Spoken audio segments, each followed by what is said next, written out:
for the first time in, I believe it is 6 seasons, there is a team that is not the preseason favorite in this conference. It's been the Oklahoma Sooners. The Lincoln Riley tenure is now gone. There is a new head coach in town, and the preseason favorite to win this conference is last season's champion, Mr. Petty's Baylor Bears. Bryce, we'll start with you. What did you like last year out of Dave Aranda and that squad that allowed them to be successful? And what is it going to take this year for Baylor to build on that and potentially repeat as the Big 12 champion?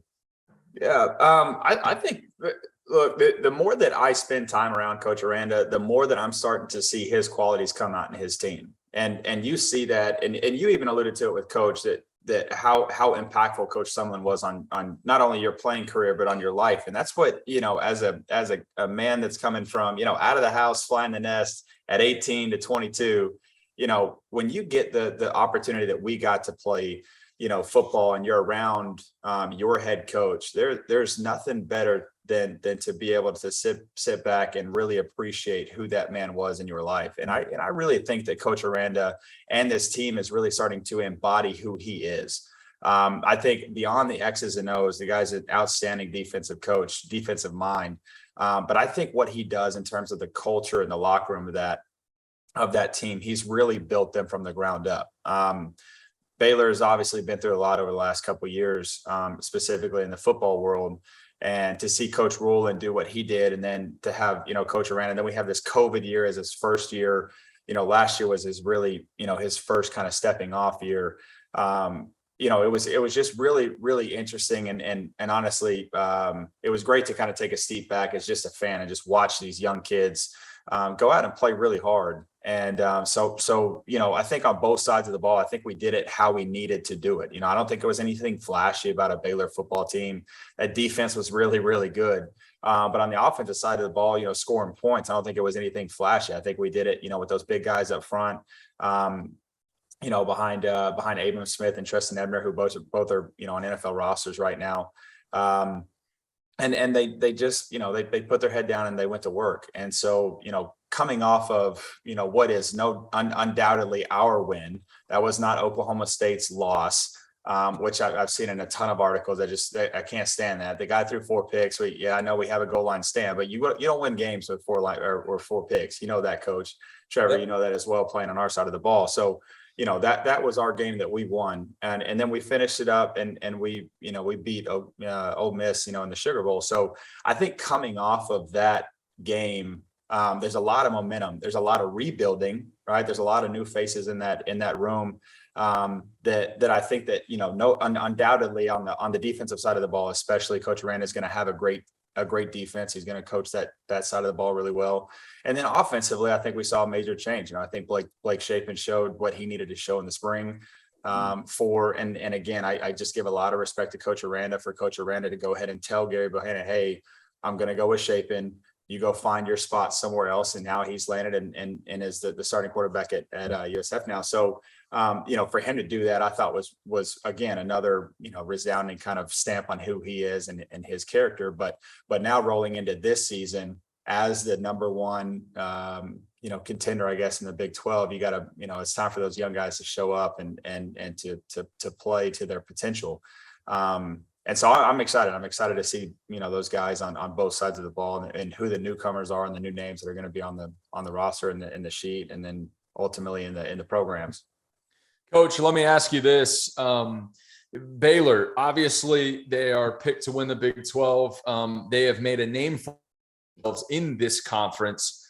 What are your thoughts on Baylor winning the Big 12? And then what are your thoughts on Baylor from a national scale? Have they put a target on as a national contender at some point? I think they're a ways from the target on their back, but I do know that in the coaching world, Dave Aranda is as good as it gets. I mean, he is well respected as a D coordinator, and then moving on and being a head coach and the combination. And I know people don't talk about it a lot, but Jeff Grimes is as good as it gets. Yep. I think it's completely different what Jeff has done, motion and all kinds of things. It's a completely different situation. And I should have toasted the athletic director because Mac Rose, Mac is awesome, right? Yeah. And the vision that he's had, and I'll be honest with you, I hadn't been through Waco in a long time, but the facilities, everything there, it's top notch. And Jeff Grimes is going to put people in a position. He's got a history of doing this on offense to be successful. And he's done it at everywhere he's been. And I think that combination defensively and offensively is tough for a lot of different people in that league, because in the Big 12, number one, because they've got some players and they've got some real speed. They always have had real speed, except at the quarterback position, but all he had to do was throw it. But except for one guy that won the Heisman. Other than that, hey, we're both getting statues. Mine's coming, I promise. I think the check bounced, but it's supposed to be coming through. I had to throw that in there. But anyway, no, but I mean, always have had great speed, right? Always had good players, but I think schematically right now, Baylor is probably on the cutting edge offensively and defensively in college football, and giving their players a chance to be successful week in and week out. And they know what they're recruiting to. They know what they want. And maybe down the road you talk about it, but like recruiting, all these stars and everything else, don't worry about that. They know what they're looking for. And they're going to fit those pieces in what they want to do, which may be a little bit different schematically than other people do, but they understand what they're doing and they understand how it's going to be successful. That's why, I mean, they're a tough out. They're a really tough out.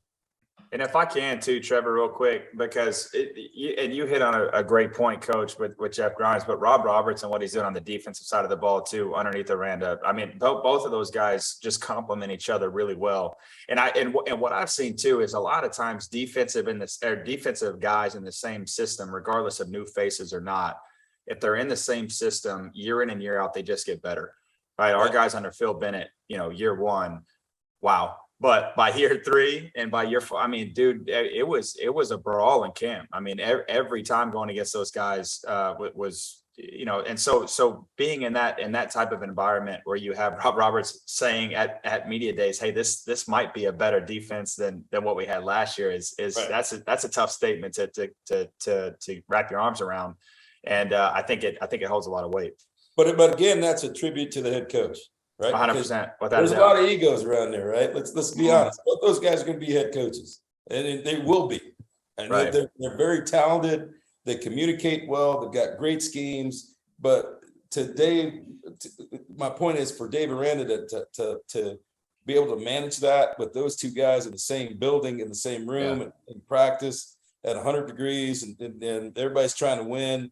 We all want to win, and that's where a really good head coach comes in, not only on game day, but during the practice sessions and the planning and making sure everybody's going to get what they need without it being, as I used to say, be competitive, but not combative, because I feel that too.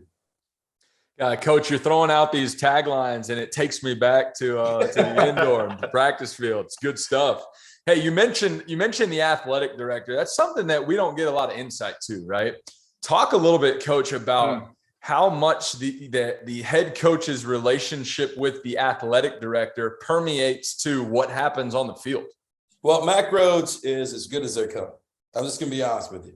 I mean, he's a guy that I was fortunate to know at the University of Houston, by the way. So, he came there my second to last year. We sat down, we talked.